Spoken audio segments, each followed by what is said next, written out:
Thank you, everyone, for joining us today for this important webinar on effective messaging for issues that matters to us. Choosing Frames, Changing the Narrative, hosted by Positive Women's Network USA. PWN USA is a national advocacy organization of women living with HIV, and our mission is to uphold the human rights and dignity of all women living with HIV. This webinar is hosted by our Strategic Communications Action Team and our Policy Department.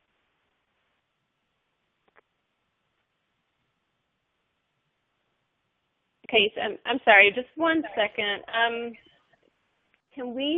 Is everybody else seeing stuff on their screen? I'm just having a few technical difficulties over here, and I want to make sure everyone, see if it's working for other folks. Right now, I'm not seeing the slides.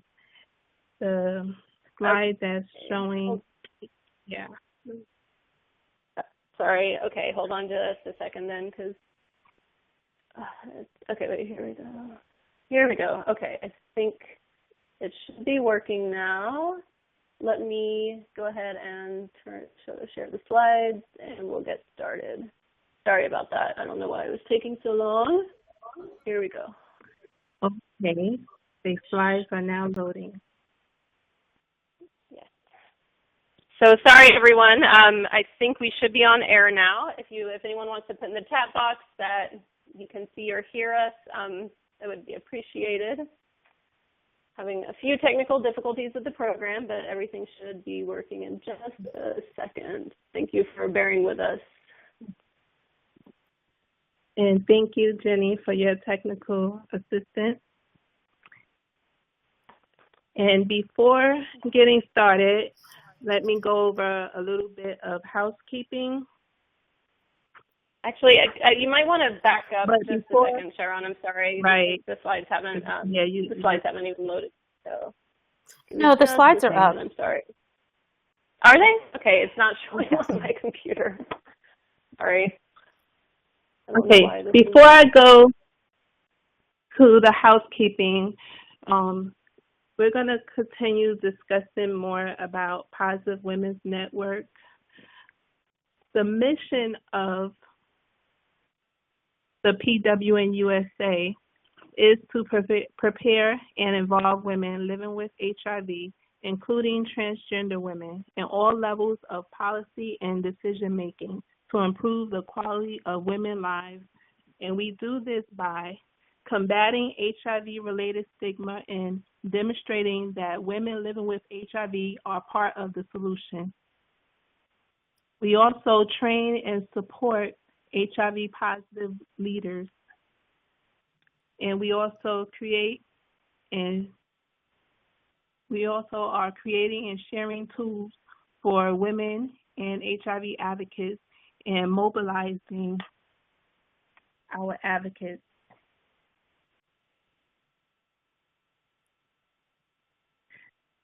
The objectives for today's webinar is to understand what value-based messaging and messaging frames are and how they work.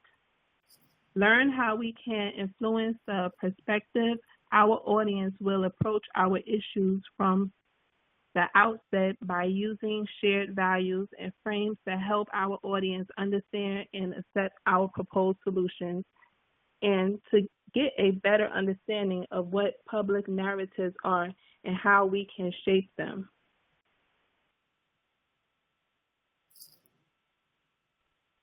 Also, to understand the role of symbolism and visual narratives in advocacy, get a better understanding of how the people we talk about and how we talk about them can unintentionally stigmatize others.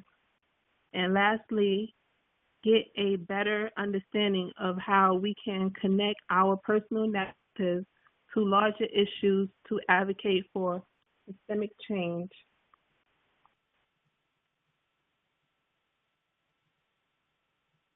My name is Sharon Jones.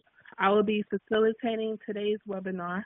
I'm a member of PWN USA Policy Fellow Inaugural Class and a member of PWN USA Strategic Communications Action Team. I'm also a woman living with HIV and the founder of I Know Awareness. First, we will hear from Anat Shenker-Osorio, who will cover value-based messaging and messaging frames. Next, we will hear from Charles Stevens, who will discuss core values and counter-narratives. Then we will hear from Dr. Andrew Spieldenner, who will discuss the political context and inclusive, exclusive messaging in the stories we tell. And now it's time for the housekeeping. There will be time for Q&A following each presentation. If you have a question as you listen, please hit the Q&A button and type in your question. Please do not put questions in the chat box. You are welcome to type your comments or say hi to others in the chat box. This webinar will also be recorded and available in a couple of days on the Positive Women's Network website. And after the webinar, you will be asked to complete a short survey. Please fill it out honestly, as this will help us produce high-quality training for our members and allies. We're going to start with a poll question.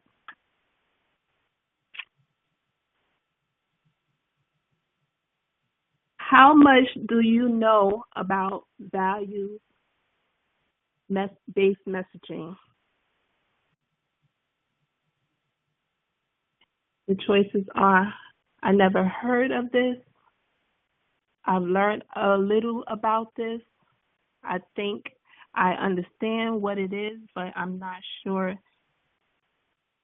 I use it regularly,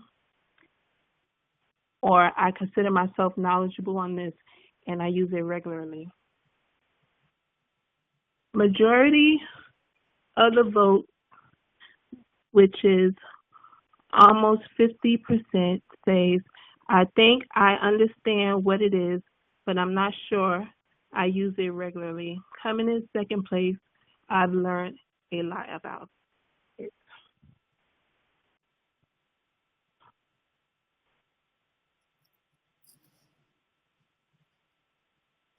Now we're going to hear from our first presenter, Anat Shenker-Osorio. Anat Shenker-Osorio is a communications expert, researcher, and political pundit whose one-of-a-kind work is challenging the way dozens of organizations and political figures talk about the pressing issues of our time. She is the author of the acclaimed book, Don't Buy It, The Trouble with Talking Nonsense About the Economy. And I'm going to hand it over to Anat right now. Thank you. Thank you. Thanks so much. And thanks to you all for being on and finding the time to do this. I'm going to quickly switch us over to my screen share. And hopefully that will not awaken the technical demons that were haunting us earlier.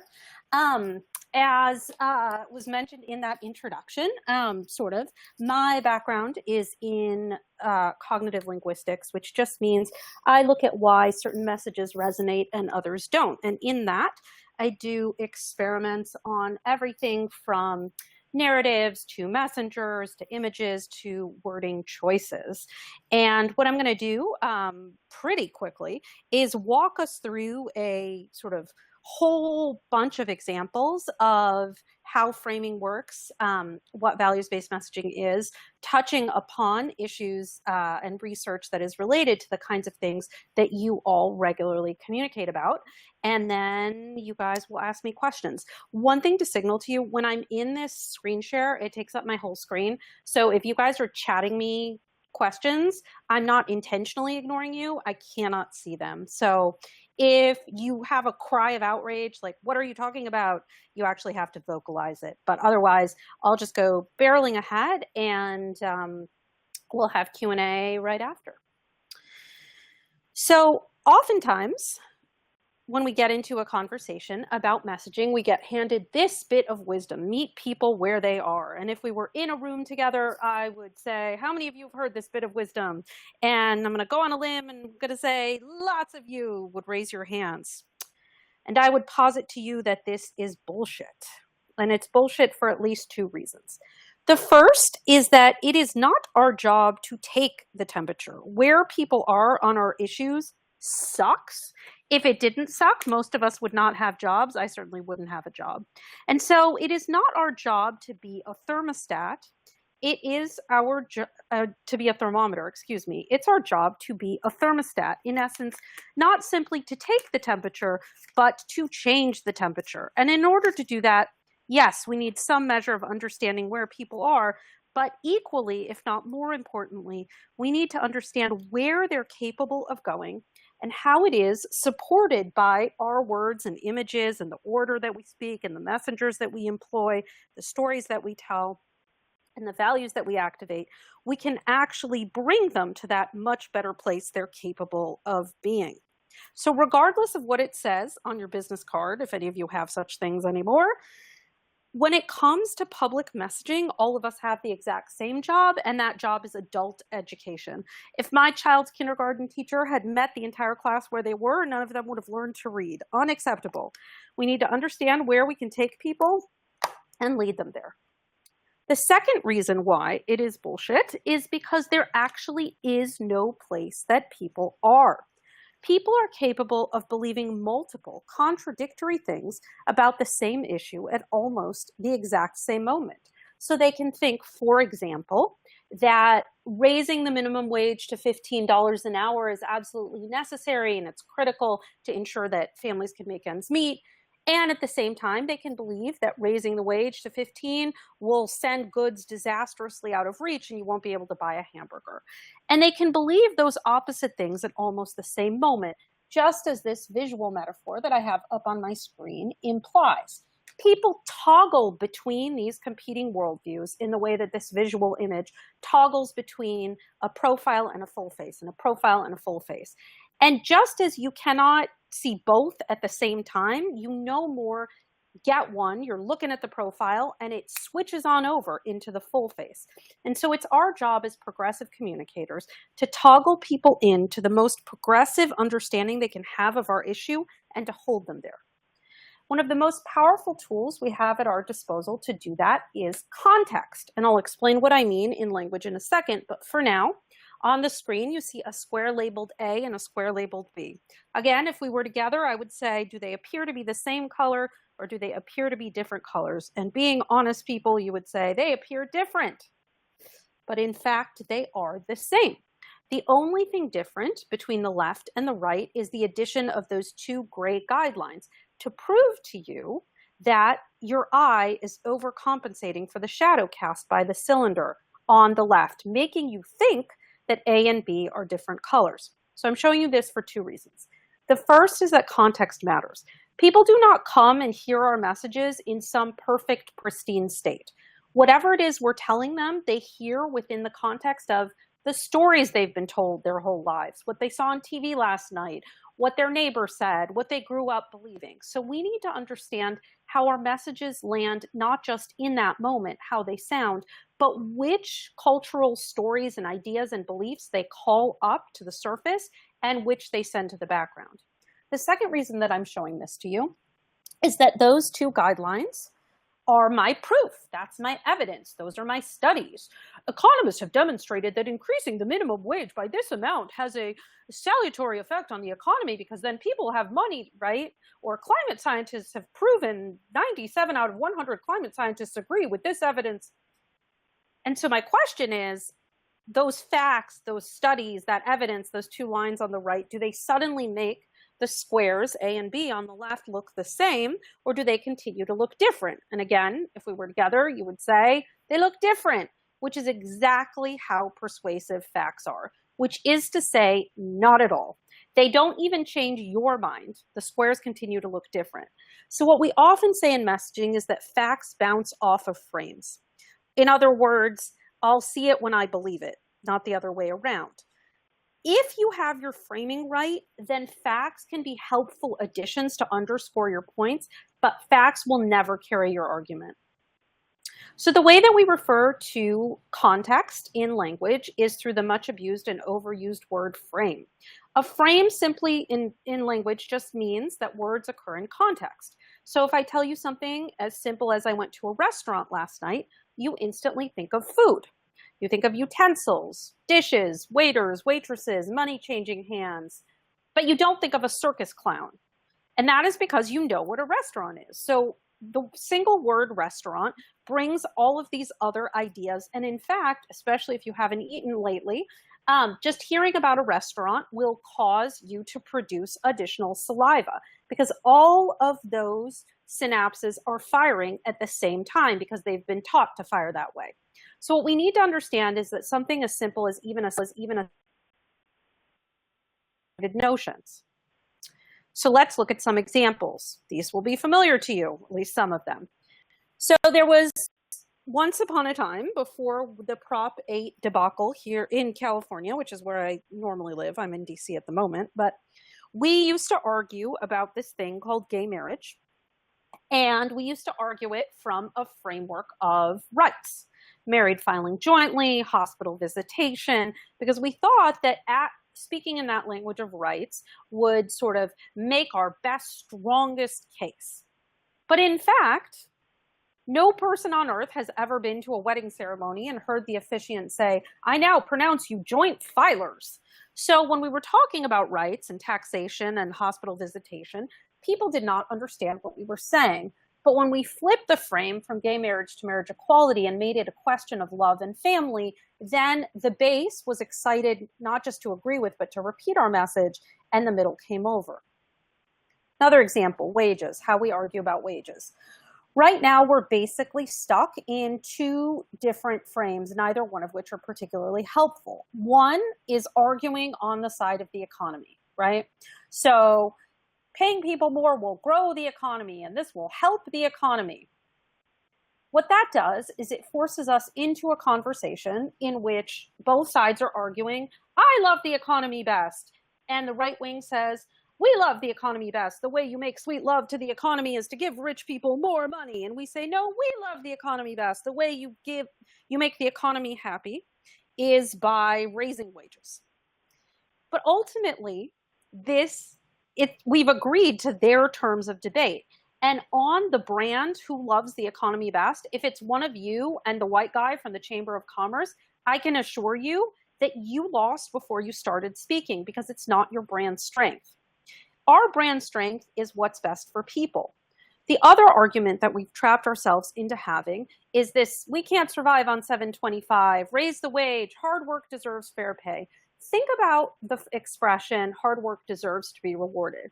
Because that's what a paycheck is, right? It's like you're wandering down the street and you see a diamond ring and you're like, yay, paycheck. What this does is it shields from view the fact that the money to pay people comes from their work. You don't pay somebody $7.25 an hour unless you make at least $7.26 off of the work that they do. That's just capitalism. And so instead, what we've been experimenting with is this idea of a return on work. Not so much, please, please, Mr. Boss Man, usually, or woman sometimes, pay me more. And if he or she does, they're nice. And if they don't, then they're mean. Instead, a return on work suggests not please pay me more, but please confiscate less of what I produce. Numbers. We often like to talk in really big numbers. We like to talk in big numbers when it comes to issues of disproportionate criminalization and incarceration, in terms of health disparities, in terms of all sorts of the issues that we care about. But what we find is that priming people with really large numbers, talking to them in really big numbers, actually makes them more selfish and more hard-hearted towards our views. Stalin famously said, 1 person dead is a tragedy, 1 million people dead are a statistic. When we speak in these really large numbers about our problems, what we do is we actually zoom out away from that single human. Think about that iconic photo of the Syrian refugee, that one boy, right? If you're looking at one boy washed up on a beach, that actually gets to you. If you're talking about 100 million or 6,000 or 600 million, 625,000, right? Those are things, no one's ever gone out to dinner or like hung out with 625,000 people. You don't have a feeling about that. Bet you didn't think you'd see them today. So the passive voice, our big love affair, one of our major framing errors. I'm going to show you how we use it, but first an explanation. So there was an experiment done in which participants were brought into a lab and they were shown the infamous quote unquote wardrobe malfunction from the 2004 Super Bowl halftime show. Some of you remember that, with Justin Timberlake and Janet Jackson. And everybody watches the video. And if you recall having seen what happened, in the video, Timberlake reaches across her chest and rips her bodice. And of course, then you can see her breast, which is the worst thing that ever happened in America, as you know, because no one was shooting at her breast, which would have been fine. But if it's just a breast, then that's horrible. I hope you know I'm kidding. So half the sample then reads an active voice description. Timberlake ripped the bodice, and half the sample gets a passive description. The bodice was ripped. But everybody watches the video, and in the video, you can see him do it. And then everyone is asked, what do you think happened? The people who've read the active voice description are much more likely to say, well, he did it. The people who've read the bodice was ripped are much more likely to say, I don't know, maybe it was poorly stitched. Maybe the wind blew really strongly. Maybe she wanted it to open up so that she could get more exposure, pun intended. And when they're asked, if you were the FCC, how much would you levy in indecency fines? The people who've read the active description are much more likely, want 3 times as much in fines. We know that active voice jury summations are much more likely to result in a conviction than their passive counterparts. So what happens is, if we do not provide an origin story for people, if we do not make it clear where problems come from, then it becomes impossible, cognitively inconsistent, to believe that a problem that comes from the ether could be person fixed, right? So disparities begin to emerge. The racial wealth gap is growing. This is just a random sampling. I could spend every minute of every day rewriting progressive websites out of the passive voice and never be done ever, right? Youth of color are disproportionately targeted. Black children experience. All of these terrible things are happening, but it doesn't seem like we know why. Wages are falling, harms are inflicted. Again, it makes us sound nutty to ask for legislative redress, to ask for deliberate solutions if it seems like the problems are coming from nowhere. Another way that we package information, I told you I was going to throw a lot at you, that we package information and we transmit unconsciously ideas is through metaphors. Now, these aren't exactly the metaphors that you might have learned about once upon a time in English class, but they're closely related. These are conceptual metaphors that occur at a level of speech of which we're not aware. So in an experiment done a few years ago at Stanford University, people were brought in and they were asked to think of themselves as the members of a fictional town council. And they were given statistics about that town. This was the murder rate, this was the assault rate, this is how it changed from year X to year Y. Only half the sample was primed with a metaphor of crime being like a virus, which you can hear in language like it's spreading, infesting, plaguing, and half the sample got opponent language, fight crime, beat back on crime, get tough on crime, but only one sentence. I'm just showing you various examples of the metaphor. And then everyone was asked, what would you do about crime in this town if you were the town council? The people who had seen the virus metaphor were much more likely to come back with preventative solutions. So they wanted after-school programs, they wanted preschool for all. The people who had seen the opponent language were much more likely to prefer 3 strikes laws, mandatory sentencing, and tougher sentencing.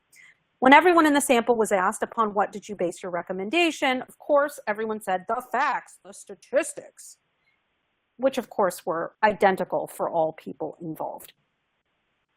In a similar experiment that I ran with a colleague at Oberlin, we described economic inequality in the way that it is most characteristically described, which is a gap, right? We have a wage gap, we have in education an achievement gap, in health we have a disparity, which is just like the Harvard of gaps, but basically a metaphor that says thing A is apart from thing B. Thing A is big, thing B is small, thing A is high, thing B is low. The problem with gap is that it's what I like to call all what and no why. Again, it provides no origin story. And when we don't give people an origin story to say why entity A has lots of money and entity B has no money, why entity A has excellent health and low disease risk and entity B has the opposite, is that people fill in that story for themselves. And the story they're most likely to tell is one of individual causation. Well, of course, A is healthy and fit, they exercise and they eat right, and B is not because they don't do the right things. Same goes with money, same goes with educational achievement. So we did this experiment where we described economic inequality to people in the way that economists normally do, which is to say, this quintile has this much money, this quintile has that much, and so on. And everybody got that explanation of how money was divided up in the US economy.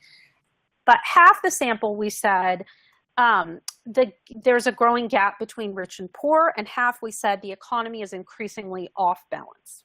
And we asked everybody, is economic inequality a problem for the economy overall? Our gap people, 80% of them said it's not a problem for the economy overall, and 20% said it was. The exact reverse proportion was true for our off-balance people. 20% said it wasn't a problem, and 80% said it was. Because when you think about the second problem of gap, the first is that it has no origin story. The second is that it suggests that, quote unquote, different economic universes are possible, when in fact we know the reason that some people are as rich as they are is because other people are as poor as they are. There's one interconnected economy, right? It's a closed loop system. And that is what off balance or off kilter allows us to understand.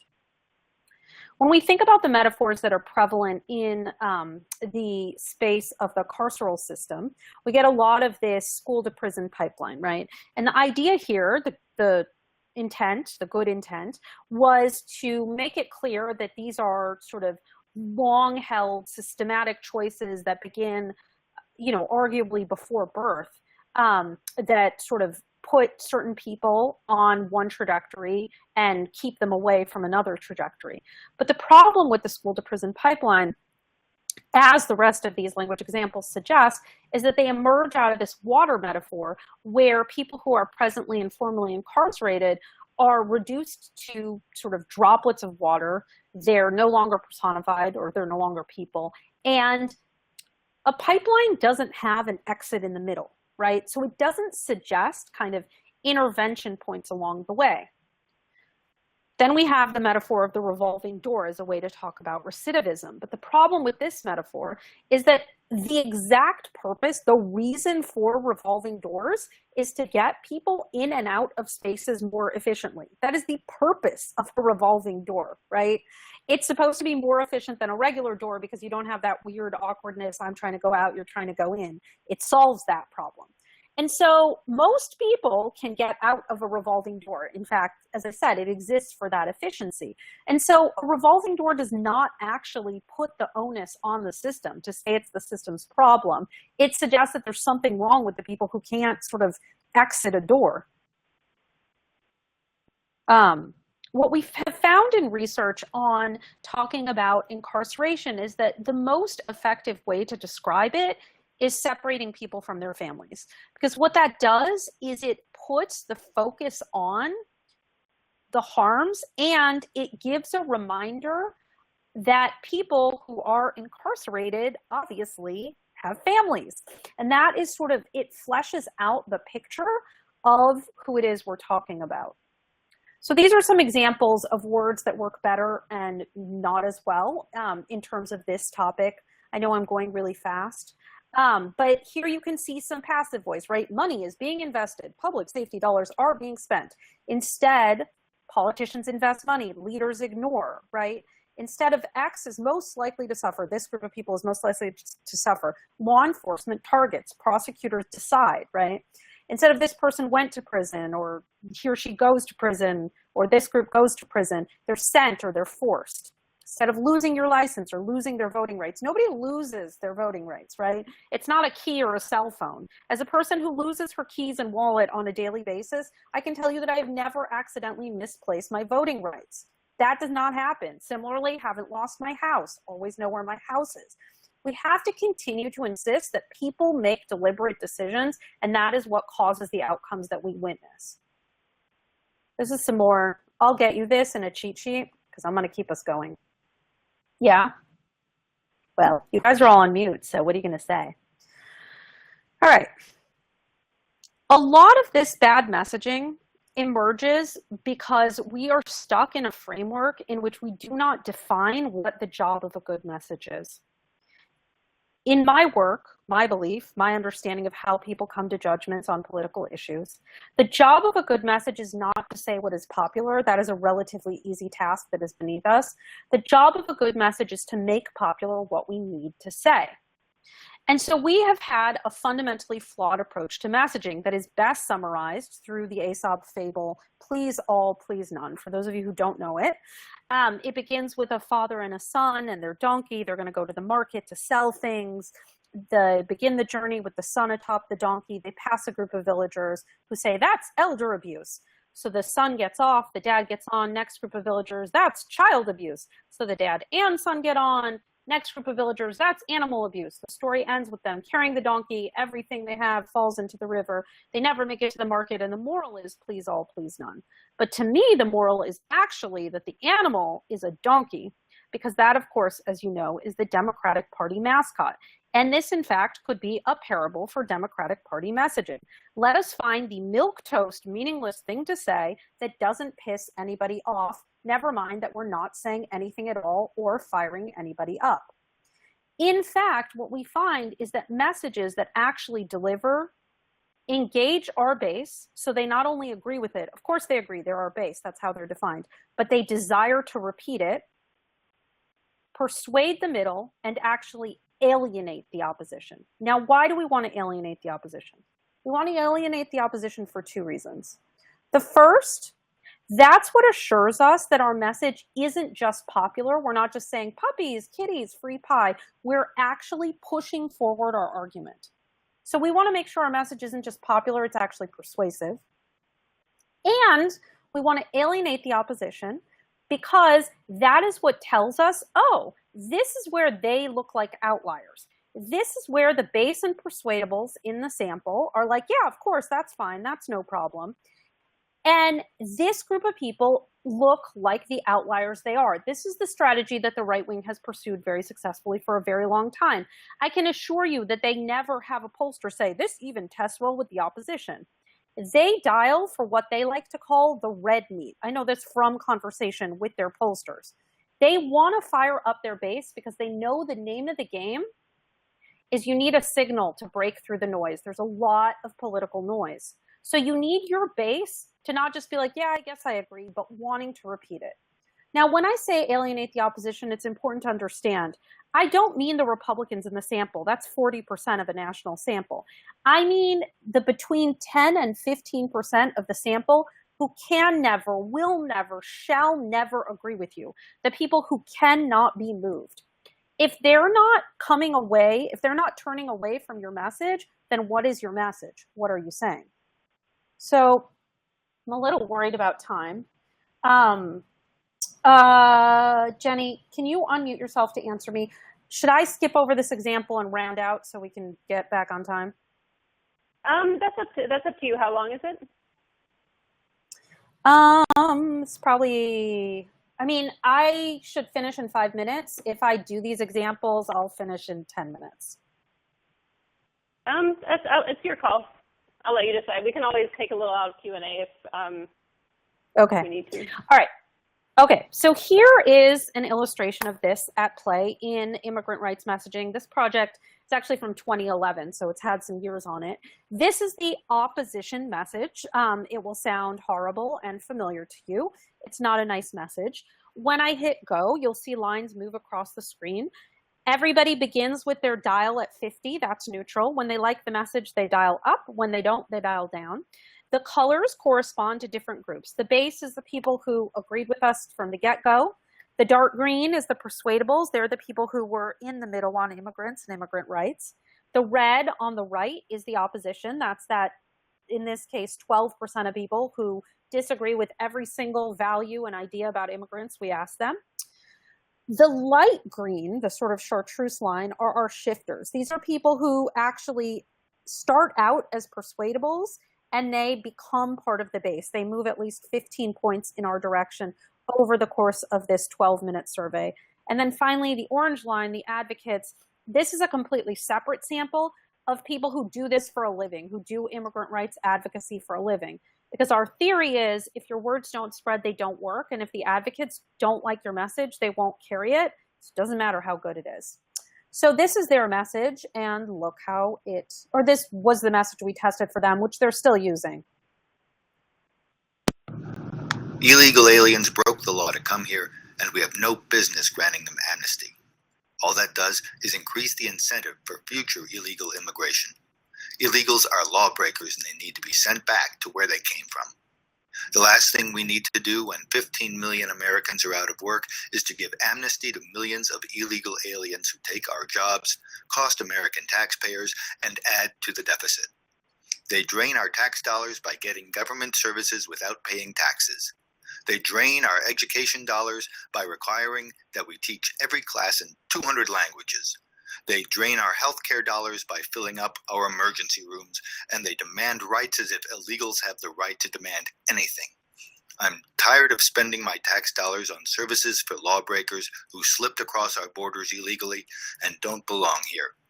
We have to restore the rule of law, and that means stopping illegals before they cross the border and deporting those who are already here.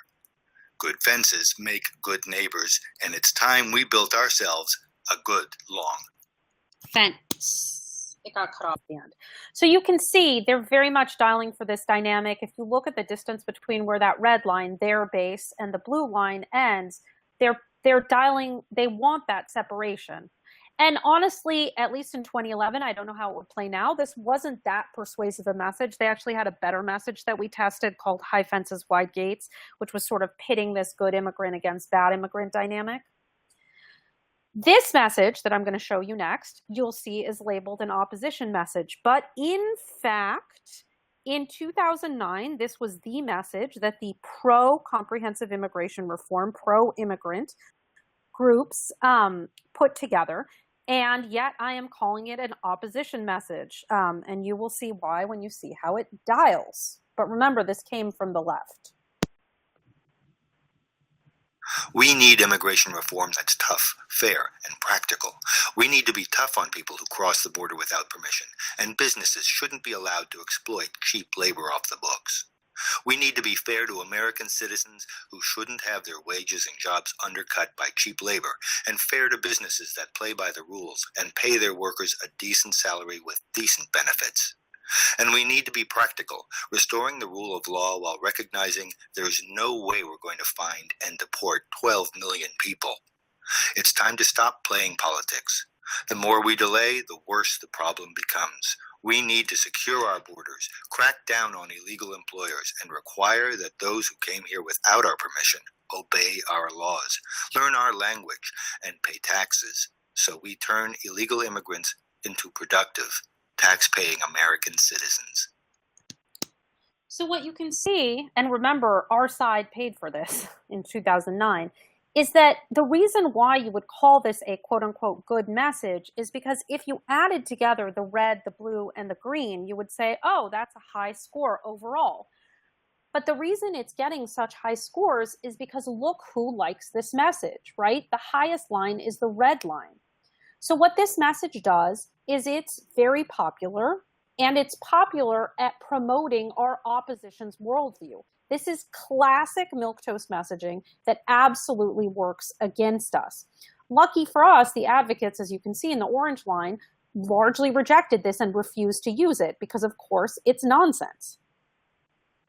So I'm going to show you one more message. This is one of our 2 antidote messages. A team of amazing people worked on this project, Ryan Clayton, Lake Research Partners, and we had Jose Antonio Vargas, the immigrant rights advocate and Pulitzer Prize winner. And one of our winning messages actually emerges from his framework, Define American. This is the other winning message, which is rooted in the very contested value of freedom. And it goes like this. The same is true today as it has been throughout history. People move to make life better for themselves and their families. It's hard to move. To pack up everything and go to a new place takes courage. But you do it in order to put food on the table, to provide for your family, or send your kids to a decent school. Immigrant Americans move here for the promise of freedom and opportunity in this country. People move in order to improve life, and we believe that moving to make a better life for your family is one of the best things and one of the hardest things a person can do. One of the values we hold dear to our hearts is a deeply rooted belief in the freedom to be who you want to be, say what you want to say, and go where you want to go.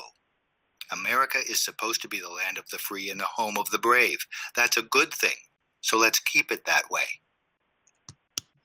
If I had it to do over again, I would not say, let's keep it that way. I would say, let's make it that way, because it surely is not that way now. But notwithstanding, you can see this is a strong message. It gets persuadables over that high hurdle of 75. That's what that dotted line is. That's the mark of a really strong message.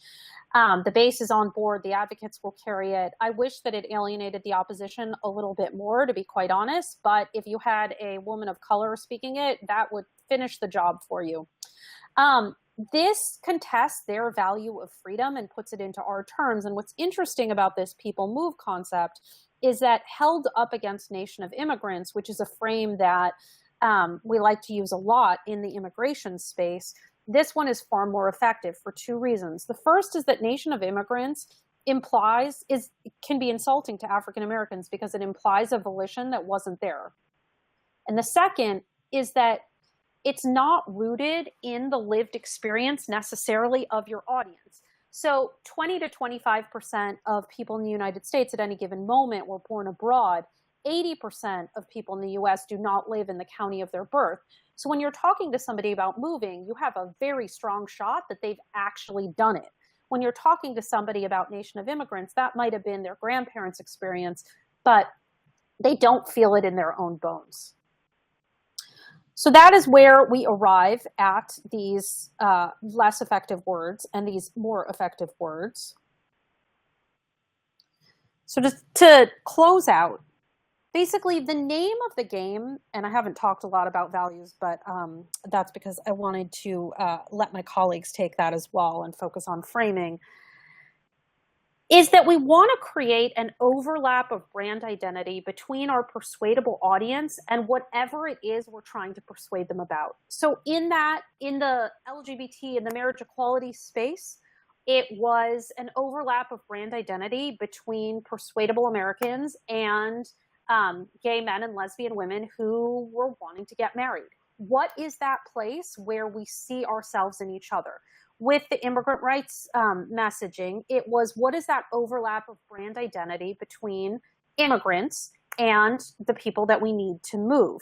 And so we need to understand what it is we're holding in common. And almost always what it is we're holding in common are those foundational values, which might be freedom, right? The freedom to be who you want to be, say what you want to say, and go where you want to go. The sort of go west young man frontier story of the United States, and how do we operationalize that for our purposes in a particular issue.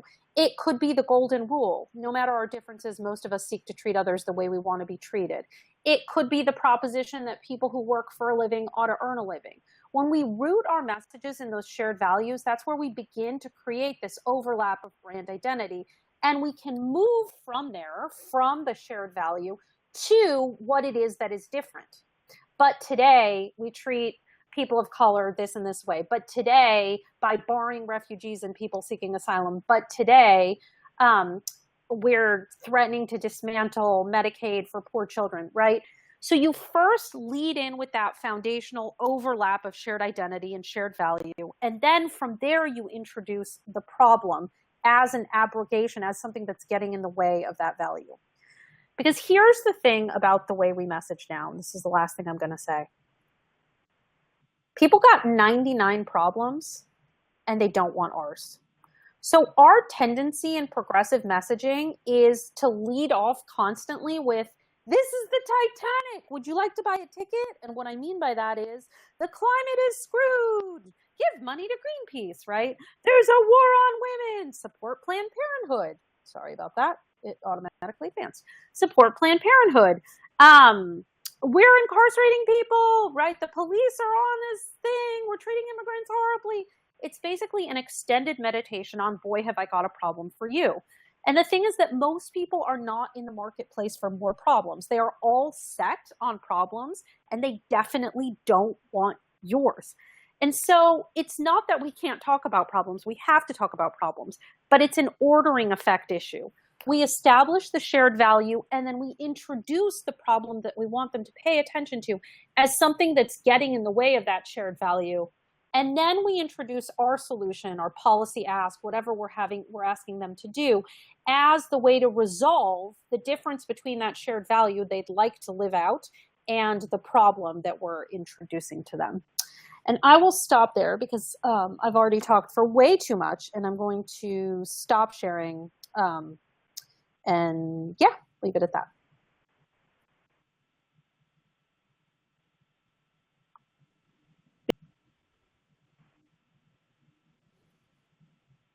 This is where you guys ask me questions. Okay. You got it, Sharon? Yes. Okay. Okay. The question is asking if both opposition quotes get to the what and the why of the messaging. I'm sorry, say that again? The question is asking, does both opposition quotes get to the what and the why of the messaging? I'm sorry, I don't understand the question. I think what she's asking is, I think she's asking if the message is basically the same in both of the quotes. Which quotes? What do you mean? I think about the immigration quotes, I believe. No, the messages were totally different. I don't understand. Not following.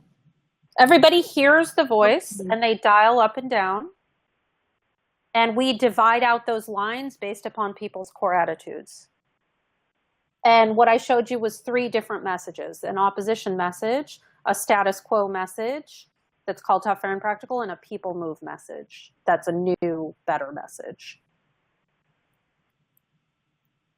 Right. I think if I'm understanding the question the way she meant it, I think she meant maybe instead of the opposition message, the last 2 messages were they supposed to be advocating for the same thing? They were, yes, they were. Both, thank you, now I understand. Yes, Tough, Fair, and Practical and People Move were supposedly doing the same job. Great. Well, we will have more time at the very end if more questions is directed to you. Next, we will hear from Charles Stevens. Sharon, I'm sorry to interrupt you. I can't be on the entire time. So if there's another question, it's sort of a speak now kind of a moment. Okay.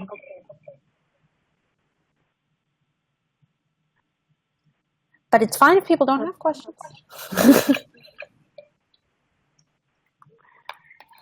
Okay, and I guess in a minute or so, the slides will load back up on the screen. And I hear a echo. I hope it's not too everyone.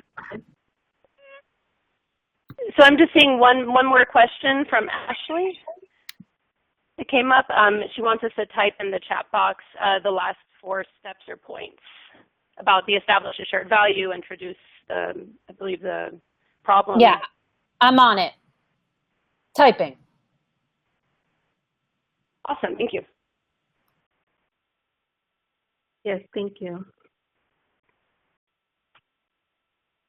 And while the slides are loading back up, I will introduce Charles Stevens. Charles Stevens is the founder and executive director of the Counter-Narrative Project.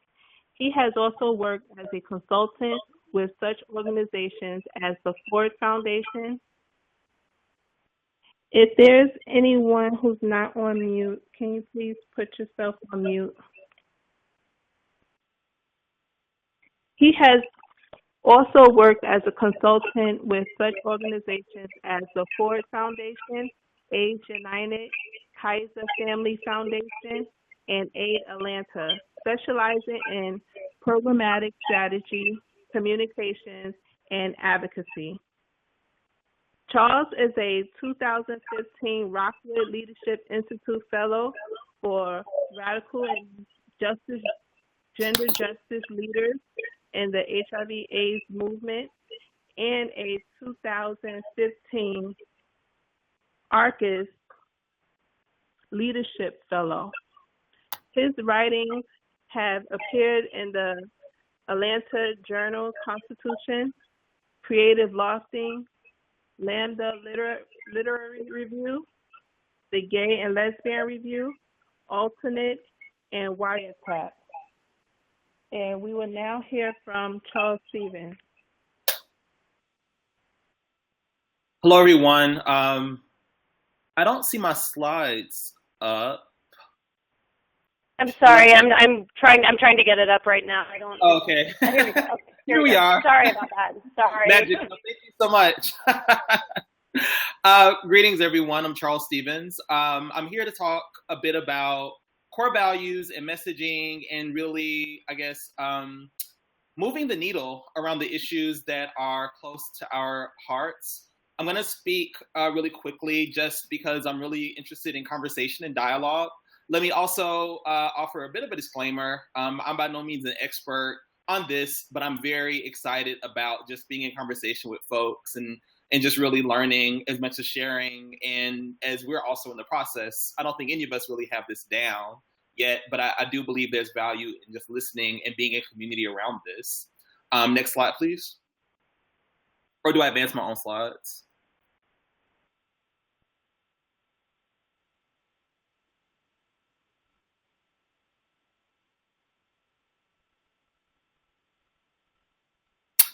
Wow, I think my slides are coming back up again.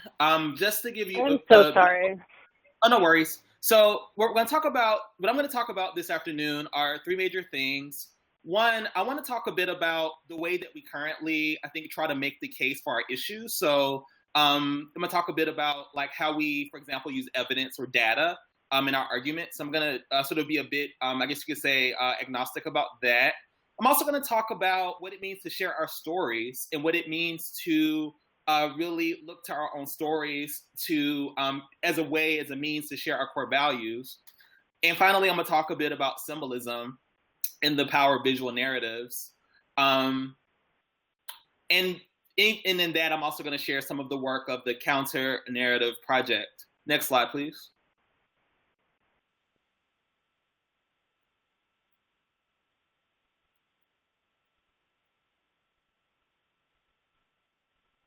Yes. So I kind of shared what I'm going to talk about. Next slide, please.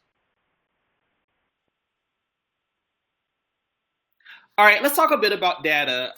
Again, I wanted to begin with kind of some of what I've witnessed, especially in the HIV movement, in terms of how we seek to make the case for our work and for particularly the policy makers. Data definitely is an important part of that conversation, of the narrative we tell about ourselves and our community. So we often make the case about the impact, particularly epidemiological data, in terms of HIV acquisition. And we also sometimes use data sources, everything from like the care continuum to talk about the number of people in treatment and care, And we also talk about, and we sometimes use data to talk about funding. And that does play a very important role, and it does tell a certain story.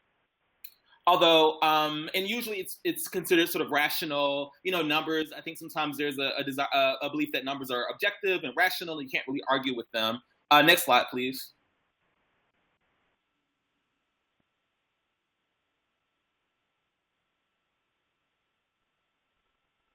But sometimes what's missing when we rely purely on a very narrow strategy to make the case for our work and sort of get people over to our side is that, if we rely too much on the quantitative, only on numbers, it can be a bit objectifying. Certainly as a Black gay man, much of my story in public narratives is told through numbers. It's told through a limited set of statistics. And what ends up happening, and that's also based in a sort of deficit model that's largely rooted in, I think, a certain kind of public health paradigm that looks that prioritizes risk and vulnerability and deficit and those sorts of things. But what happens in the public imagination is that a certain story about a community gets told.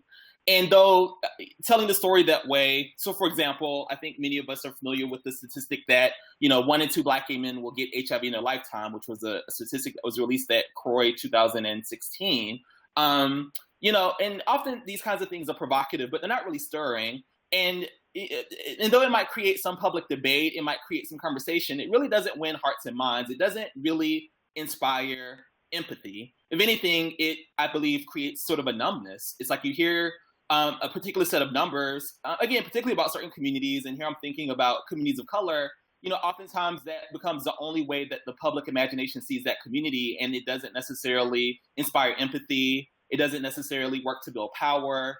If anything, it just becomes like a set of numbers that people are just overwhelmed with, and that doesn't always get us to where we want to go, which is to tell a more authentic story about ourselves, and again, express our core values. Next slide, please.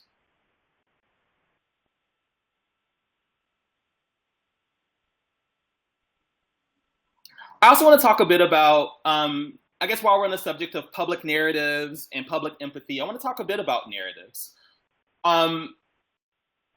Just from my experience, I've often witnessed that narratives that seem, even from, LGBT communities and, some of the other communities I'm a part of, HIV communities, is that the kind of narratives that are often most amplified, even sometimes from our community, are folks that fit a particular kind of set of criteria. Narratives where they're very clear victims and villains. Narratives where the sort of the person that it's around is rooted in certain dominant cultural values. So, for example, one of the things that I've noticed, and again, this is just what I've noticed, I mean, certainly we can be in conversation about this, is that, if a particular issue is being amplified, let's say, for example, homophobic violence, oftentimes, historically, at least, in my experience, there's been a sort of, there've been like significant racial implications for that. So what I'm getting at is that oftentimes narratives rely on, I guess, credibility in quotes. And what is considered credible in terms of public narratives is often, one's proximity to the dominant culture. So then we think about things like race. We think about things like economics and class. We think about things like gender identity and expression. So there are all of these like factors that play into the kinds of poster children that we want to put forth as the faces of particular issues. And also sometimes, folks that become villains, and just like looking at, I remember the marriage equality fight in California several years ago. I remember there was a sense when they, I think, first put it on the ballot, there was a sense that Black people were to blame, Black communities. So I think oftentimes, again, these notions of victims and villains, people that fit the perfect narrative versus people that don't. And oftentimes these sorts of things are very simplistic. But ultimately what I want to get at is that, we have to be careful, even as we attempt to bring people over to our side and articulate our values, and that the kinds of narratives that are privileged are narratives where folks that have privilege are sort of the poster children. Next slide, please.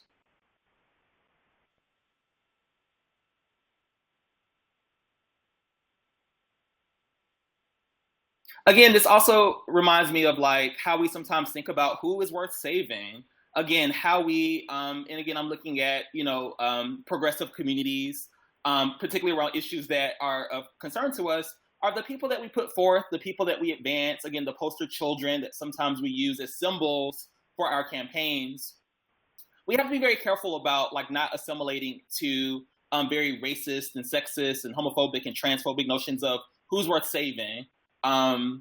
Because again, I think it's tempting to believe that if we can just speak in the language of our oppressors or, appropriate their symbols, or if we're just basically good, if we're good in their eyes, that we'll be saved. And I believe that we have to, even as we attempt to bring them over to our side, even as we attempt to articulate our core values, it's also really important that we remain courageous. It's also important that we remain true to who we are. I know in a lot of advocacy trainings that I've seen, there's often strategy around who gets to speak to the people in power, who gets to speak to the legislators. And so there are all these like race politics that might come up in those conversations. Like, oh, well, such and such person is a part of this community, and if and this person will have more credibility, or this person will be more sympath. The people in power might be more inclined to listen to them, and that kind of thing. And we have to really fight that, because I'm of the belief, and I've seen this in my work, and I'm gonna talk a bit about the work of the counter narrative and some of those efforts, where you can be true to who you are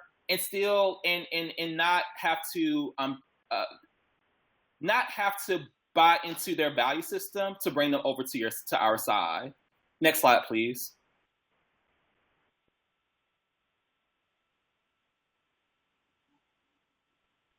Just a few other thoughts that I've grappled with, and again, I look forward to being in conversation about this, is that one of the things that I challenge myself often on is that it's not enough just to say what we're against. I mean, Lord knows that we can be, I know I'm often, it's very easy to articulate our values as counter to the values that we witness. So, the dominant culture says up, we say down. And true, we may believe that, that we may have to speak truth to power in that way, but I think it's also important to really find ways to frame our values in the affirmative, in the positive. So it's not enough just to say no, although we do need to say no. I'm not saying we can't say no, but we also have to figure out the things that we say yes to. What are the things that we hold true? What are our values? What is our vision for the world? And believing enough in that vision that we also believe that people can come over to our side. So I think it's important to articulate. I'm going to put out some examples. I know folks are like, well, what do you mean, Charles? I'm going to put out some examples. But ultimately, the bottom line is that it forces us, and I think there's power in this, to not only see ourselves and our communities in a deficit-based way, but also in an asset-based way, because we have to believe in the things that we consider that are our assets as a community. Next slide, please.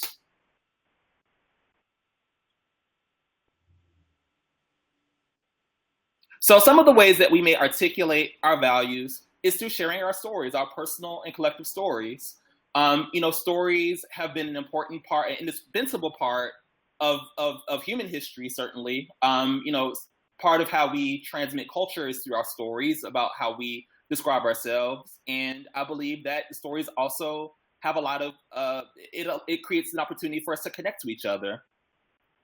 And again, that doesn't suggest that, and I know there are often strategies around how to tell your story, how to message your story, and things like that. I may be old-fashioned, but I am at times skeptical of. I think you definitely should be intentional about how you tell your story. But I think when it gets too sciencey, I think when it gets too when we get more caught up in the formula of the story rather than how we feel about it, I think we run the risk of not being authentic to ourselves, and I think that's really important. We also, I think, have an opportunity to look to our culture to share our core values, the things that we believe to be true. There's so many cultural artifacts, particularly in the HIV community. There's this sort of really powerful culture from our artists to our friendship networks, to the written work. Like, there are so many examples, and I believe that that's part of how we can also tell our stories as a way to express our values, to express who we are, what we stand for. And finally, as we think about talking about our core values, consider what's most sacred to us. and I don't mean in a narrow sort of faith-based or church sense, but, what are the things that stir us? What are the things that we feel most powerful about? I absolutely believe that when we face power, when we are confronted with the opposition, we have to connect to the things that are most sacred as a way to tell our story. So the places, the spaces. For example, in Black gay men's culture, house music is something that's very sacred for many of us, particularly our elders. And I believe that in that space, there's an opportunity to tell a particular story about who we are and what we believe in. And I think many communities have those kinds of sacred moments. They have sacred spaces that are important to them. And I believe by expressing that, it says something about our core values. And I think that that's really most important because, again, I think part of what the important piece about moving the needle of changing public narratives is by sharing those vulnerable pieces of ourselves. And I think that creates an opportunity to reframe the public narrative. I really believe that. And again, I'm sort of dissenting from, and I do believe that there's significant value in arguments around cost effectiveness and arguments around what community and whose community is most impacted and those sorts of things. But I wonder if that strategy has overwhelmed our ability to tell our stories in other ways and get our core values out in other ways. 1 in 2 Black gay men getting HIV in their lifetime is not a core value. And I just don't know. And I believe that there's there are many other examples in many communities that way. And I think it's important to hold that evidence up, because I think it says something about the core values of the dominant culture. But I think we also need to have other ways of telling our stories too. Next slide, please.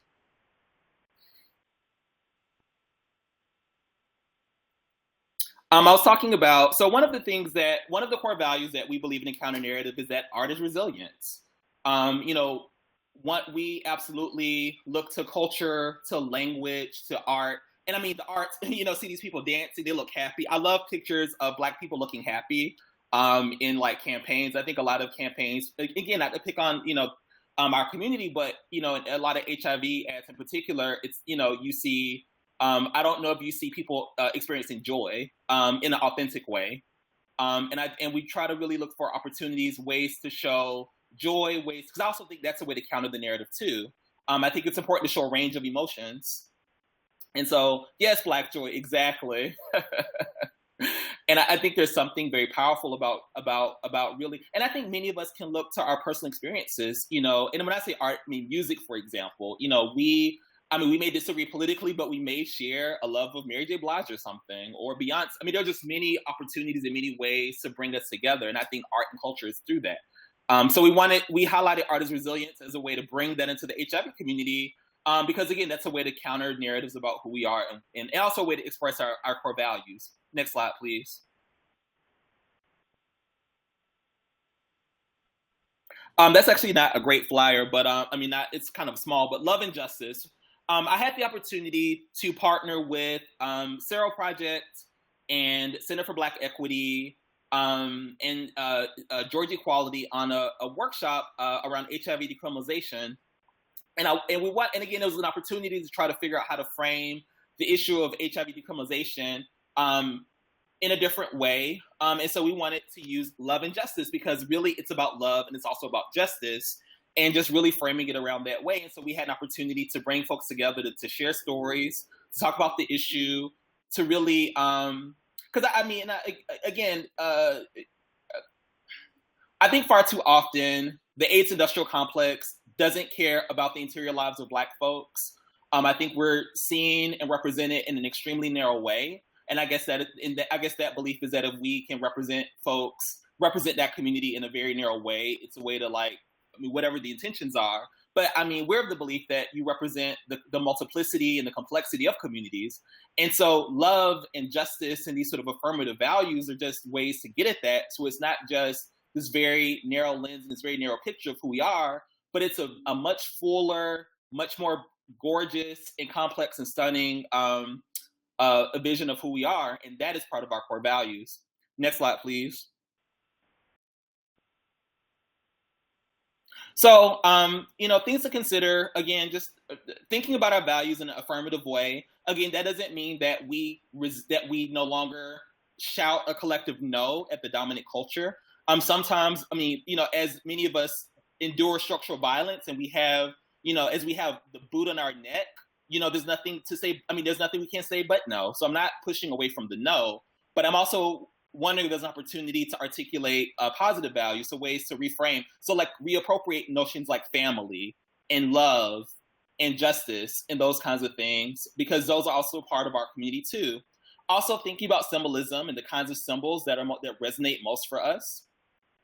I think our stories and telling our stories, again, not the stories that you think that people are most likely to want to hear, or the stories that you put up in a focus group and things like that, but the stories that you connect to on an emotional and spiritual level. Like, what are the stories that you feel on the deepest level? What are the stories that speak to your deepest desires? And really leading with that. And I believe, and take that to the state legislators and take that to the people in power, because I ultimately believe that it's our stories that'll save our lives. It's our culture. It's our values. Those are the things that are going to save our lives. And finally, I cannot emphasize enough the importance of visual narratives. So we got to get our films on screen. We got to get our stories on screen. We got to tell our stories, get out visually. I think that social media has created an amazing opportunity for us to use Snapchat and Facebook Live and Instagram Live and these kinds of things to really get our stories out there. So I think we should definitely use those tools. Next slide, please. Absolutely, Netflix. I'm sorry, I just saw something about Netflix, Amazon. Like, I mean, Lee Daniels cannot continue to be the only person that tells our stories, right? Like, we have to get out there. But again, thank you. I just want to share resources, like us on Facebook, follow us on Twitter and Instagram, and feel free to join our email list. Thank you. Questions, please. Thank you, Charles. And we do have 2 questions. Awesome. Okay. And the first one is on the value-based messaging. And the question is, and it sounds more like a comment, but your feedback is appreciated. In value-based messaging, we can tell stories, but keep in mind to move from I statements to we statements to truly make a positive impact as advocates. Absolutely. How do you feel about that? I just think that you tell your story in a way that resonates most for you. I mean, I realize that I realize I may be on the sort of like on the end of, it may not be the most popular end, and I imagine there are folks that may disagree with me, and I welcome that. But I don't think we should be robots, and I don't think we should be overly scripted. I think that we should speak from a place of what we feel to be most strong. I think there's power sometimes in telling your personal story. I think it's powerful sometimes to talk about, the story of your community. I mean, many of us that are advocates have the privilege and the honor to have communities that we're accountable to. And so I think there's power in speaking in that way too. But ultimately, I would say that more than the sort of grammar of how you tell your story, it's about like what feels right to you, what is in your heart, and speak from that place. That's all. Thank you. And the other question, will these slides be available for download? And I'm sure that the webinar will be available on Positive Women's Network, and it is very possible that Charles Stevens and Dr. Andy Spieldenner slides may also be available. Her slides will not be available. And as far as the questions, those are the only 2 questions that was in the box for now, but feel free to enter your questions in the box and they can be answered later. Right now, we're going to move into a poll question. And our poll question is, for what purpose do you share stories about yourself or people you know? And the choices are to gain political support for your issue or issues, to educate others, to change people's minds, or all of the above. And right now, all of the above is leading with 86%. To educate others is in second place with 8%. And to change people's minds is in 4%. And there's no vote on to gain political support for your issue. Lastly, we'll be hearing from Dr. Andrew Spieldenner.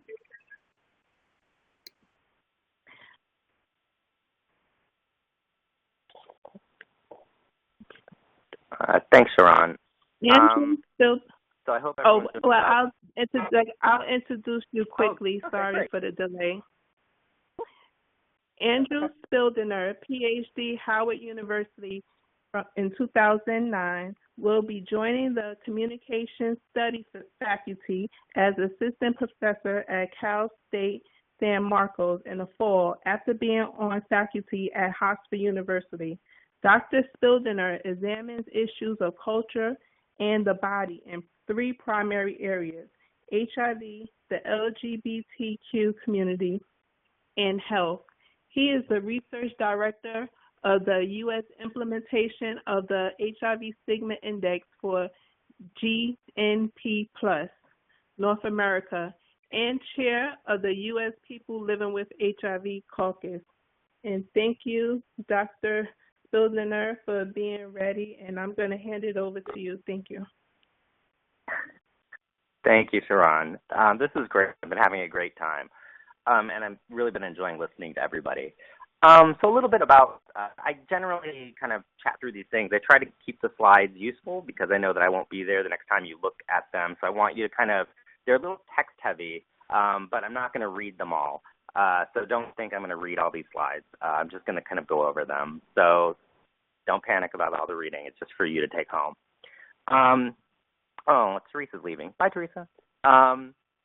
So I'm going to talk to you a little bit about message framing, and I'm going to talk about narratives. So Walter Fisher introduced the idea that people weren't like animals, and one of the ways that we're not like animals is we make sense of our lives through stories. And one of the ways in which these narratives are effective, there are three ways that make them effective. One is, do they make sense? Do they connect to each other in a certain kind of logic? Are they whole ideas? The second is, are they likely to happen? Are they something you would like to see happen? And finally, are they part of values that shape a given audience's perception? And one of the things to realize is that most people actually want to be identified with good values like love, loyalty, work ethic. And so do these stories speak to that? Do these narratives speak to that? And one of the things that's happened, I've been looking at Walter Fisher a lot because the last couple of years, I've really been shocked at how logic and rationality don't quite work for a segment of America anymore, if they ever did. And I think that both Anat and Charles kind of framed it really well around how rational arguments don't always work. And it took me a while to figure out that people aren't wrong or stupid. Some of the problem is the messaging. Although sometimes I do tell them they're wrong and stupid, to be honest. So the writer Dorothy Allison once said, "Behind every story I tell is the one I don't." And one of the reasons I like that quote is because it reminds us that we're telling a story for a reason, and we're hiding other facts for a reason. These are choices that we've made. I'm not the only person here who's been told to act right. I think when I joined academia, I was told by many people that I didn't act appropriately as a professor, to which I just flipped them off. I realize I'm raised differently. I'm openly living with HIV. I'm gay. There are lots of ways in which I'm not going to fit the stereotype of a professor. But, and it's about being comfortable with what you put off and being conscious of that choice. One of the reasons I have these pictures here, this is Michael Johnson, and many of you know who he is. Michael is, of course, a young man in Missouri serving 2 30-year concurrent sentences for exposure to HIV as well as other charges.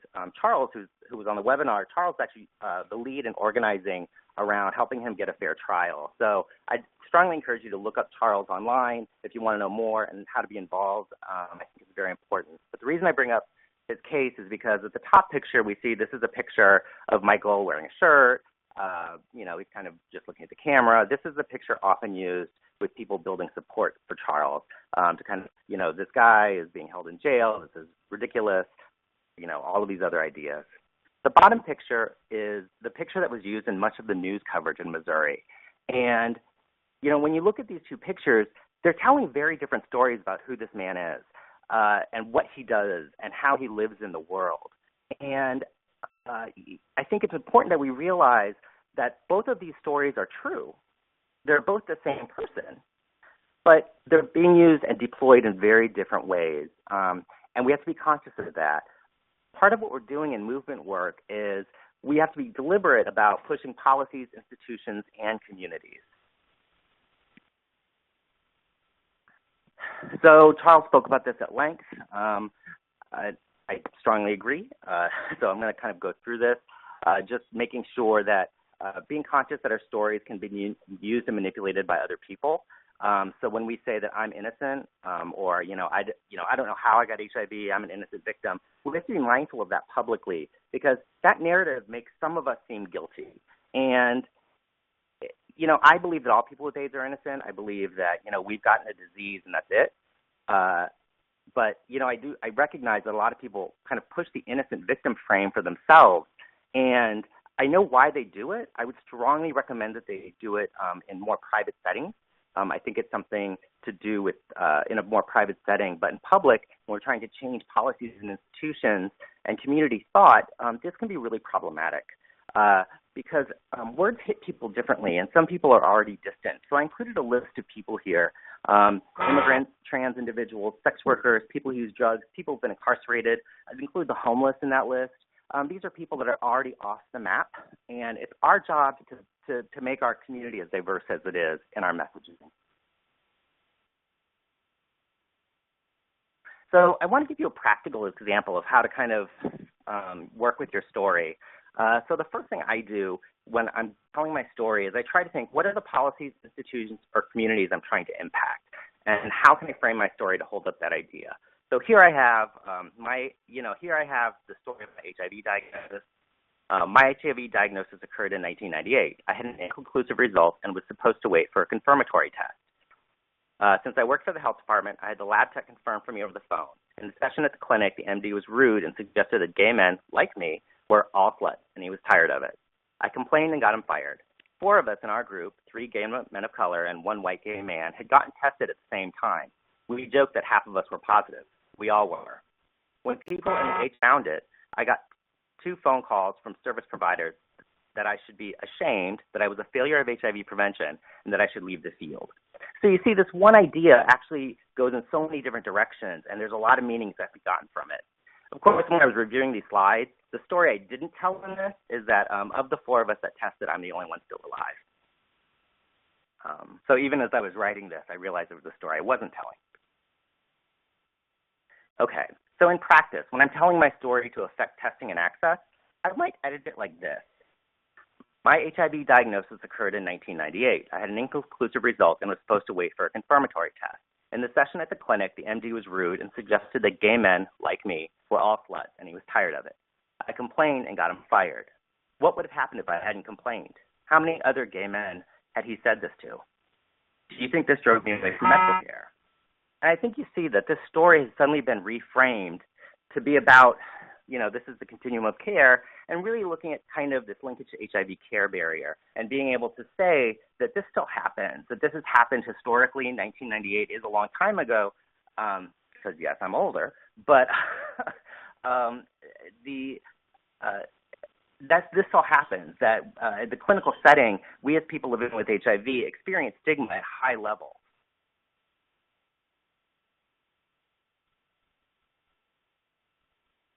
So, and this goes to something I've been talking more and more about, is kind of really working with our ASOs and CBOs and our federally qualified health centers as they become kind of the places we get our health care, is really looking at stigma in HIV care. One of the realities is that is actually where most of us will experience stigma at some point or another. And whether it's in the dental office or in your medical doctor, OBGYN, any kind of interaction with the clinical care system is the potential for stigma. We all know it. And I try more and more to work with ASOs and CBOs to kind of get them to understand our experience from the reception area all the way through the clinical encounter. So the way that I might talk about this diagnosis story is when people in the HIV community service found out about my HIV diagnosis, I got told to service providers that I should be ashamed, that I was a failure of prevention, and that I should leave the field. People are vulnerable to HIV for many reasons, and our silences are killing us. This contempt that people are failures and should be is just HIV stigma. Stigma in CBOs and the healthcare community is real and must be dealt with. So one of the things to point out is that often people that are stigmatizing in the clinical setting don't mean to be. They're frustrated with their job. There are lots of reasons why people project stigmatizing messaging, project stigmatizing attitudes, and act stigmatizing behaviors. Some of them just don't like us. They honestly think that we're getting a free break, and I think it's important to kind of rework that messaging with the organization.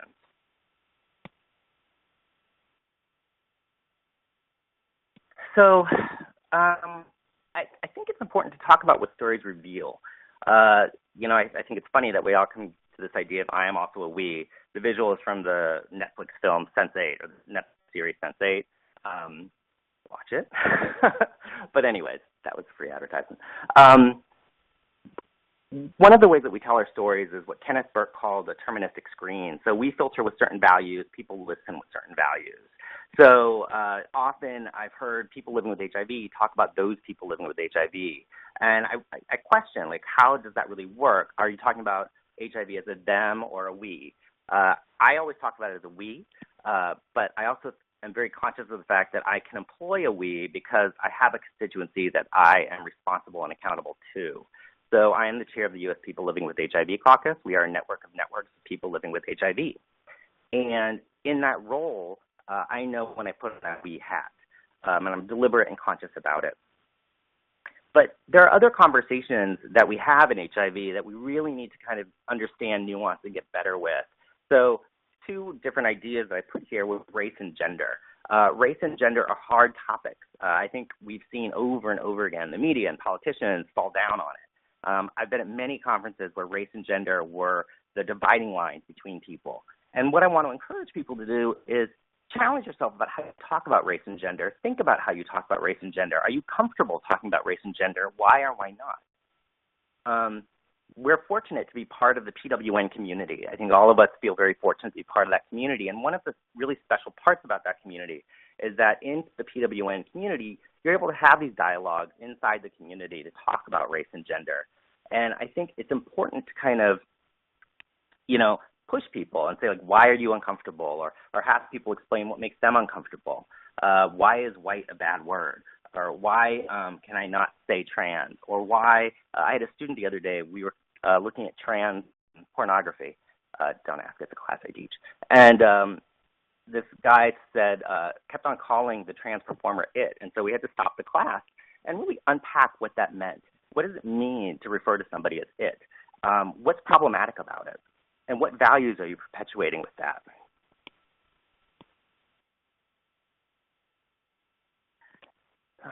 So I'm going to end on this idea to kind of talk about external communication and the use of inclusive language.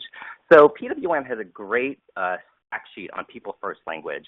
I also really want to commend Anat for the slides that she had around inclusive language and what is a kind of more effective use of language in referring to people. So exclusive language does hit some parts of our community harder than others. and further marginalizes them. So if you think of the insult gay or retarded, I still hear it. And I wonder, what do they say when people are saying it? How are people hearing it in the room? And what is made okay in that conversation and what is not? So I think even in something as mild, quote unquote, because I hear this every day on a college campus, gay or retarded as an insult, we really need to kind of think about what's made okay in that conversation, what's not.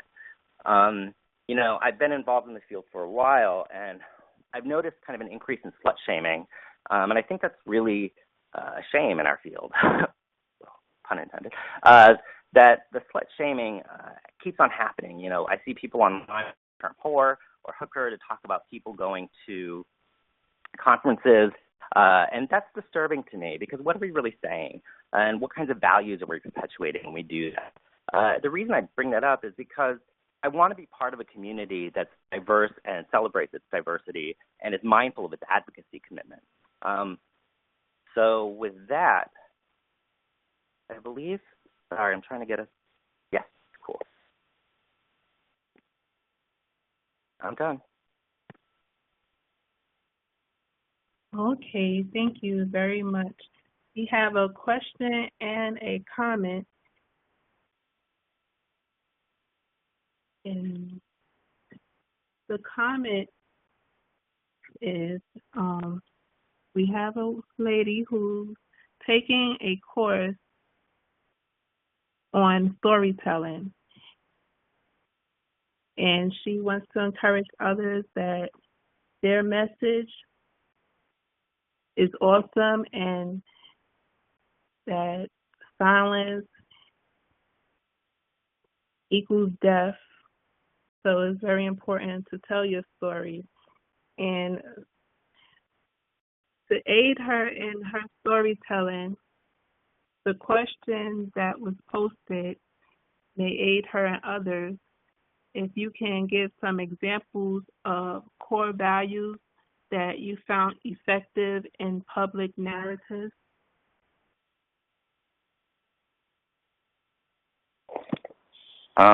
Was that for me or for any of them? Because I feel like any of us could answer that. Well, we could open it up for anyone who would like to answer that. Yeah, I mean, I think some of the core values is to think of kind of what people value. So across communities, there are certain values that people have: love, loyalty, work ethic. I think, people want to be perceived as good. I also think it's important to know what communities you're talking to. So I think Charles brought up really kind of beautiful imagery that spoke to a specific, it had a real thickness in its culture. And I think that those images are important, and they speak to different communities in different ways, but they speak specifically, I think, to a certain kind of African-American as well as queer people of color community. And I think that, I love the imagery, and I think that kind of what it says in its visuals is just as important in the messaging. So it's not just kind of talk about celebrating, but show it. So I don't know if that answered the question. I can chime in on that.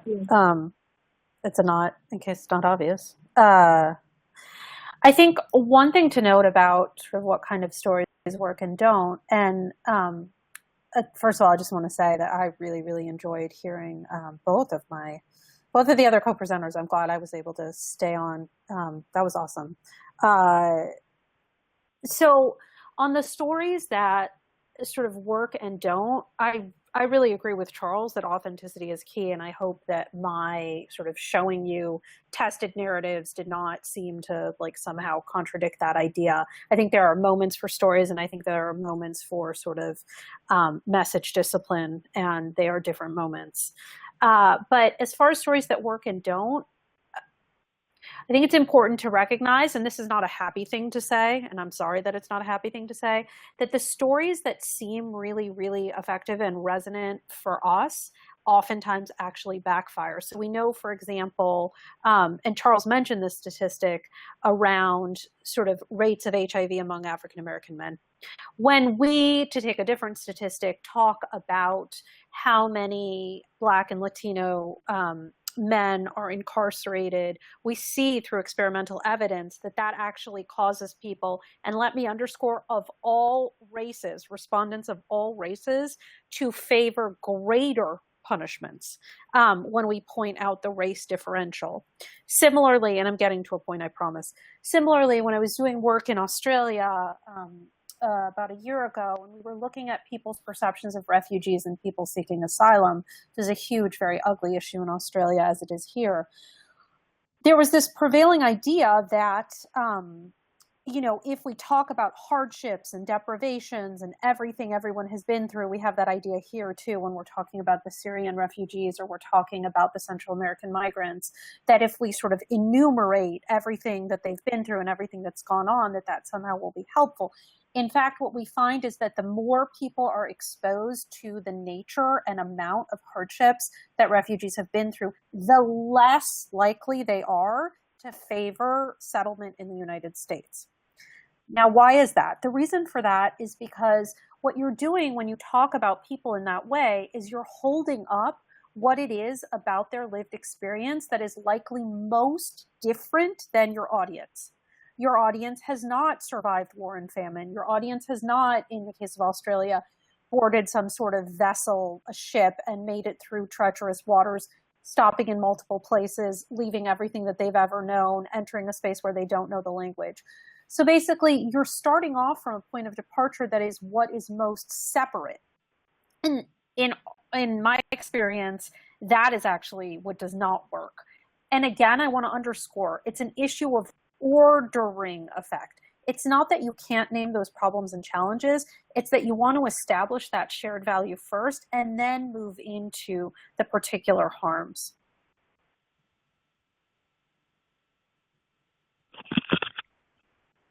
Thank you. And we have one more question. And the question is, do you have any suggestions on resources to learn more about value-based messaging? And they commented that they really enjoy hearing the examples you're giving and would like to dig in deeper.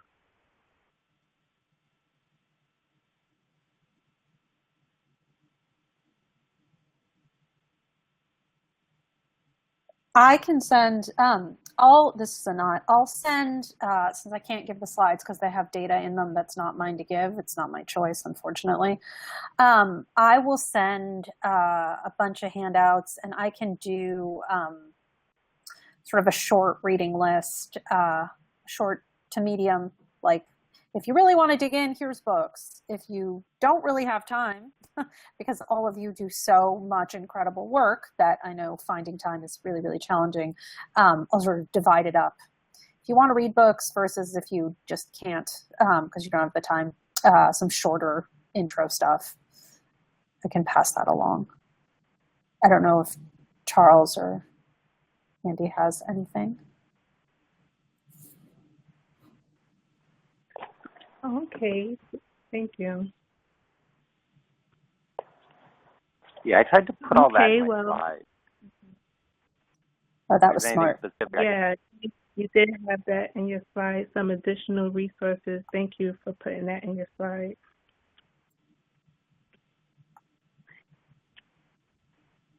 So that looks like it concludes the questions.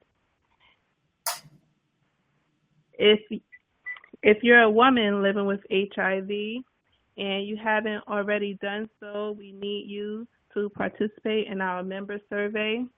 It's going to help us strategize for our advocacy over the coming months and years. It's anonymous and confidential. Women living with HIV who complete it and provide their contact info at the link they're given at the end of the survey will be entered into a raffle for a $100 Amazon gift card. And we're going to close out, and we thank you for attending. And this webinar will be on the Positive Women's Network website. And we look forward to seeing and supporting your usage of today's tools.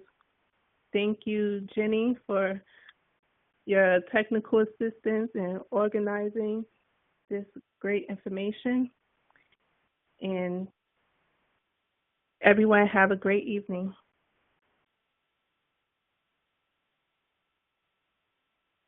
Thank you. Thank you so much to our presenters, and thank you to Chiron for facilitating. And I hope to be in touch with everyone soon. Thanks a lot.